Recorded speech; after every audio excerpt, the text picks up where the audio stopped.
కొన్ని రోజుల క్రితం మా ఇంటి దగ్గర మ్యాన్ హోల్ ఒకతను దిగి పనిచేస్తున్నాడు. అటువైపు వెళ్తా సైకిల్ మీద కొంతమంది పిల్లలు వచ్చిందే అది చూసి యాక్టు అని చెప్పేసి అని ఎగతాళి చేసుకుంటూ వెళ్ళిపోయారు. ఆ పిల్లల యాటిట్యూడ్కి మాత్రం నేను ఖచ్చితంగా పేరెంట్స్ పెంపకాన్ని తప్పుపడతాను.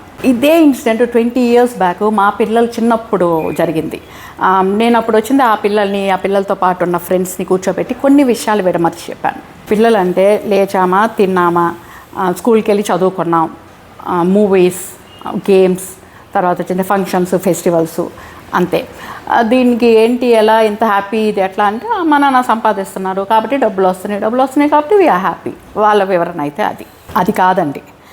పిల్లలు అమ్మ నాన్న ఎంత సంపాదించినా, మనకి ఎంత డబ్బు ఉన్నా కానీ మనం ఎంత హ్యాపీగా బతుకుతున్నాం అనే దానికి వెనకాల ఎంతమంది చేయూత ఉంది, ఎంతమంది కష్టం ఉంది అనేది కొంచెం పిల్లలకు వివరించి పెంచండి.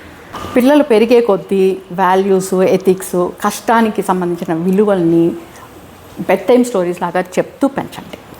మనకు కావాల్సింది వండుకోవాలన్నా, మనం ఇష్టపడింది తినాలి అన్నా కానీ వాటికి సంబంధించి పండించడానికి రైతు ఎంత కష్టపడుతున్నాడు, ఎంత శ్రమిస్తున్నాడో అతని కృషి గురించి వివరించండి.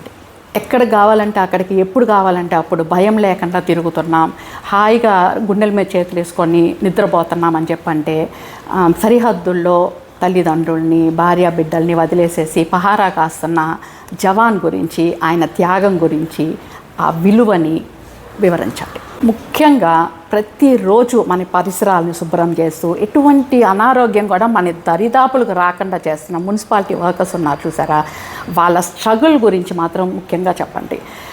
మీకు ఒక విషయం తెలుసో లేదో, అసలు వాళ్ళు వచ్చిందే ఫుల్ లైఫ్ లీడ్ చేసే వాళ్ళు అనేవాళ్ళు చాలా తక్కువ మంది తెలుసా. ఎందుకంటే మన డ్రైనేజీని శుభ్రం చేస్తూ వాళ్ళు ప్రతి క్షణం డ్రైన్ అవుతా చాలా చిన్న ఏజ్లోనే అనారోగ్య పాలవుతున్నారు. వీళ్ళల్లో ఎవ్వరు లేకపోయినా కానీ మన జీవితం ఎంత దుర్లభంగా ఉంటుంది అనేది చెప్పండి.